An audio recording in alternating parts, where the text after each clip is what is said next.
and welcome to Just One More Watch. Welcome to my annual review. My summary of 2021, the year that was supposed to be different from 2020 but actually was pretty much the same as 2020. Here's hoping for better things all round then from 2022. So 5 things that I enjoyed, watch or watch related this year, and 5 watch or watch related things that I didn't enjoy nearly as much. Before I get into it though, my customary thank you for another fantastic year. Not without its challenges, as will be discussed later on, but another great year for the channel, great growth, great consistency. Whether you watch one of my videos or all of my videos, my heartfelt thank you and best wishes to you and your families over the festive period. So what's on today's top 5, bottom 5 list then? Well, I like to spread it around a little bit. Some value for money watches, some more expensive. There's a luxury piece on there. Couple of brands that I enjoy, couple of brands that I don't enjoy. I'm going to have a pop at YouTube itself, and there's one brand which features on the top 5 list and on the bottom 5 list. I wonder if you can guess what it is. Jody, it's Seiko. Everybody knows it's Seiko. You have this bizarre ongoing love-hate relationship with the brand. You respect the brand and you buy heaps of their watches because you love the way they look, and yet you're constantly being critical of their quality control issues. Where is this going? When does this end? It's been happening for years. You need to speak to your therapist about this and move on, son. It's not good for you. Anyway, let's get on with it. At number 1 then on the positive list, a watch that very much impressed me towards the beginning of this year. It's the Seiko King Turtle. Now I know they launched the King Turtle and the King Samurai. I've got the King Samurai in the queue for review, but the King Turtle was the one that impressed me more out of the two. And they're not all that expensive. $380 to $400 US should get you the pick of the colorways on eBay on a metal bracelet. I think this is Seiko's answer to the insurgency that has happened to them in recent years, that's happened to their market share from micro brands. They finally listened to us, their consumers, and they have upgraded the venerable Seiko Turtle to feature sapphire crystal and a ceramic bezel insert. That's the first 2 things that most of us do when we decide to mod our Seiko Turtles.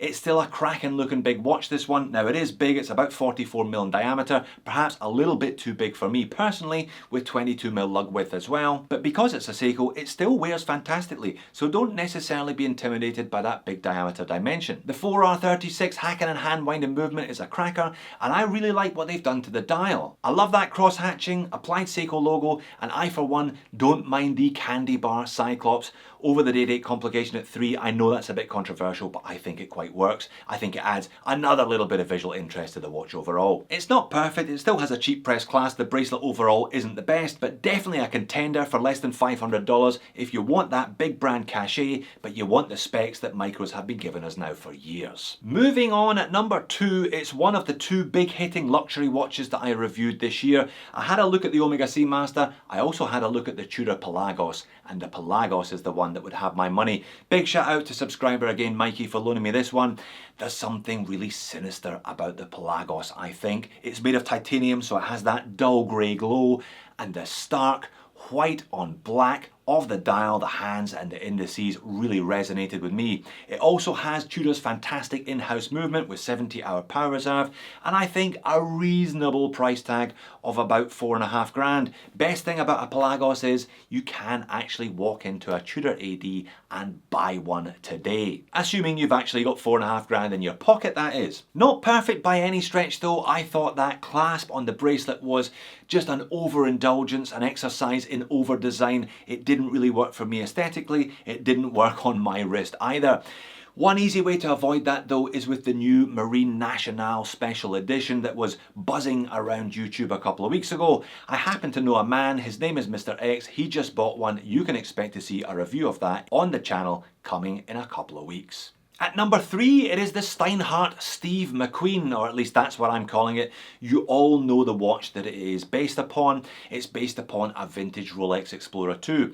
Now, a lot of people aren't comfortable with homages. That's okay. I think more people are comfortable with homages like this than with the kind of standard Submariner clones, because This watch has been out of production for decades and it would require a cool 25 grand or so to pick up a decent used example these days.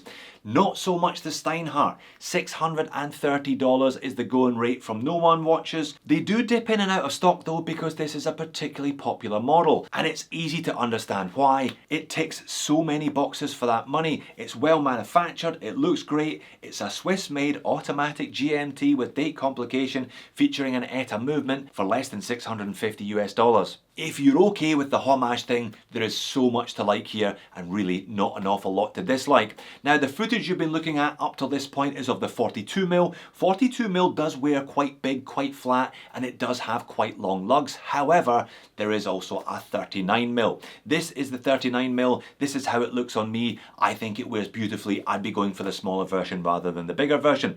This one is kindly on loan to the channel from Mr. P. He picked one up about 3 months ago. I'm going to include it in a GMT Fight Club video in a couple of weeks' time as well. Next up at number 4, it is one of 2 micro brands that has really impressed me this year. It's the Swiss watch company Bunker. Now despite the name, they are an American brand. I think this is their 3rd watch. I reviewed their original Diver a couple of years ago, but I missed the 2nd one.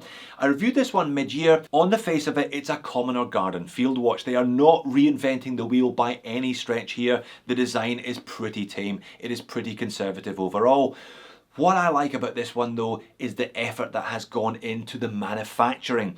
Why use 4 layers of lume when you can use 20 layers of super luminova? Why put 3 layers of anti-reflective undercoating on the sapphire crystal when you can put 16 layers? It's made of titanium, it's less than 50 grams, it's less than 10mm thick, it's got a Swiss-made Sellita 200 in the back of it, and it comes in at less than $450. This is why you would buy a micro brand, because you get all of that extra love, all of that extra attention for your money that you don't necessarily get from a big brand.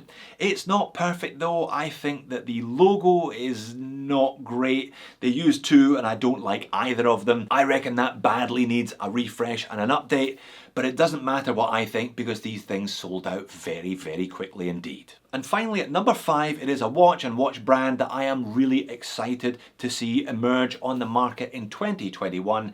It's Studio Underdog. Most people for their first offering go straight for a dive watch. It's safe and you're likely to get a decent foothold in the market, start that ball rolling and then move on to more adventurous things afterwards. Not so Richard Bank. He launched the market with a watermelon coloured and themed chronograph, and the market really took to it, which was so heartening to see. 250 odd units sold on Kickstarter, and he's done really well since then. And Richard seems to have a good sense of humour, as evidenced by more than just the designs of the watches. Here's an Instagram post of the Studio Underdog team celebrating the success of their Kickstarter campaign. If you haven't worked out yet, it's just him 3 times. And this is another Instagram post from April the 1st. I was taken in by it. I thought that aubergine themed watch was drop dead gorgeous, and I have been in touch with him several times asking him when is he going to put it into production. And check his website, it is absolutely gorgeous. Look at those little videos, look at the graphics, incredible quality from a man on his first watch only his first model.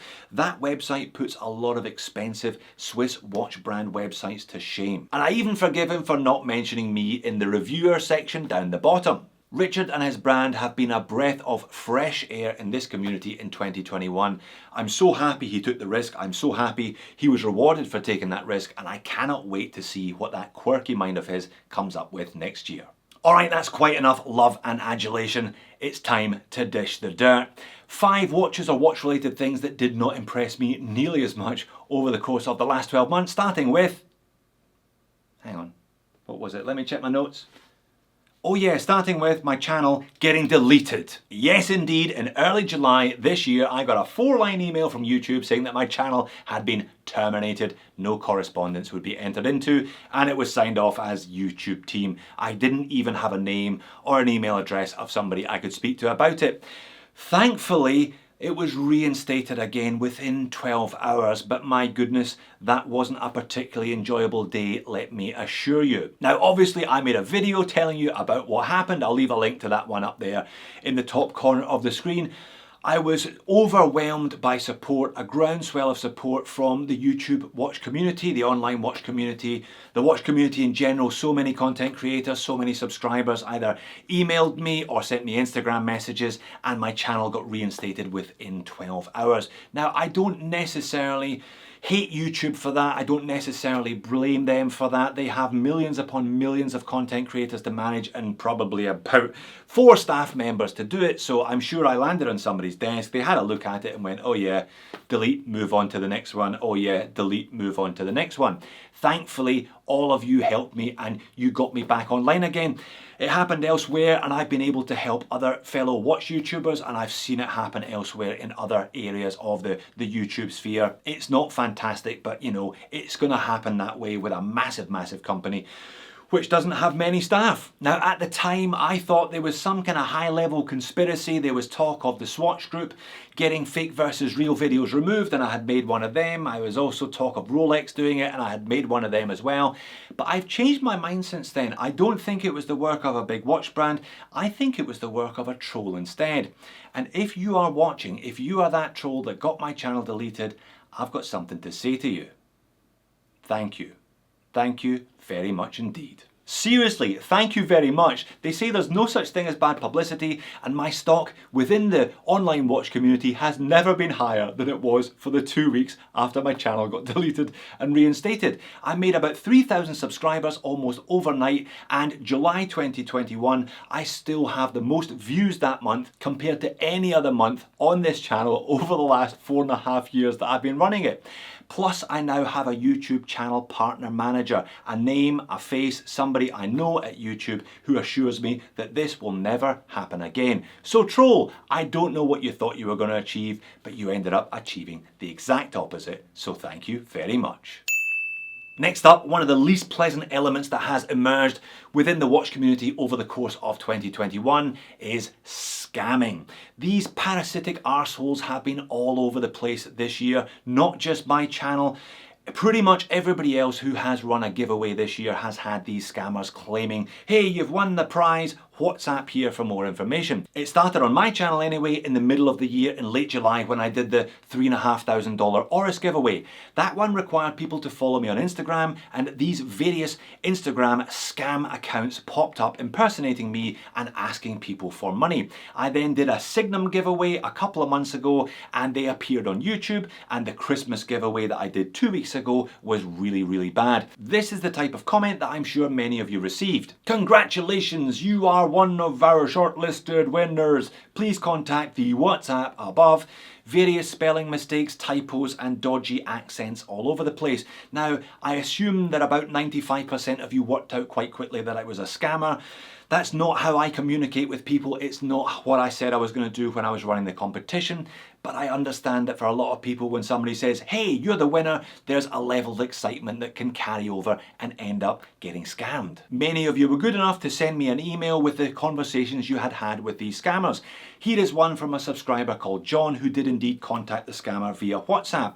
Everything looked good to a point, but I think John smelled a rat when he asked the scammer for a selfie, assuming he would get a picture of me, and instead got some BS about image maintenance, and the guy soon disappeared thereafter. John sent me an email. Thankfully, he didn't get scammed. I know a lot of people were sent price lists of FedEx and DHL. The scammers were asking for about $150. I will never ask you for a penny. If you've won a giveaway, it's a giveaway, no cost involved. People were even sent pictures of fake parcels, and one chap asked for a wrist shot and was sent this kind of wrist with an Invicta on it. That is not my wrist. You know what my wrist looks like by now. So please don't let these scammers win. YouTube are not good enough when it comes to scammer management. I can delete an individual comment and I can hide a user from further commenting on the channel, but when you hide the user, it doesn't go back and delete all previous comments. So if somebody leaves 500 scam comments, I have to go back through and delete all 500 of them. I spent 2 weekends ago several hours trying to remove as many as I can. So don't get scammed. If it looks fishy, it's because it is fishy. Don't let these bastards win. Alright, that's enough about YouTube and scammers. Let's roast some watches. This year I officially introduced the Jody's Sunday roast section, and I think I did about 6 or 7 roasts over the course of 12 months. I'm going to include 2 of my favourite, or should that be least favourite watches from that selection, starting with a Bulova. Bulova, what are you doing? It seems like they fired all the decent designers in about 1980. All of the Bulovas I like are retro reissues. They've got the Precisionist, the Mill Ships, the Aerojet, and 3 that I have reviewed on the channel, those being the Devil Diver, the A15, and of course the legendary Lunar Pilot. Those are fantastic watches and pretty decent value for money all round. Unfortunately, most of the rest of the Bulova catalogue looks like this. Ugly, ugly, ugly, ugly.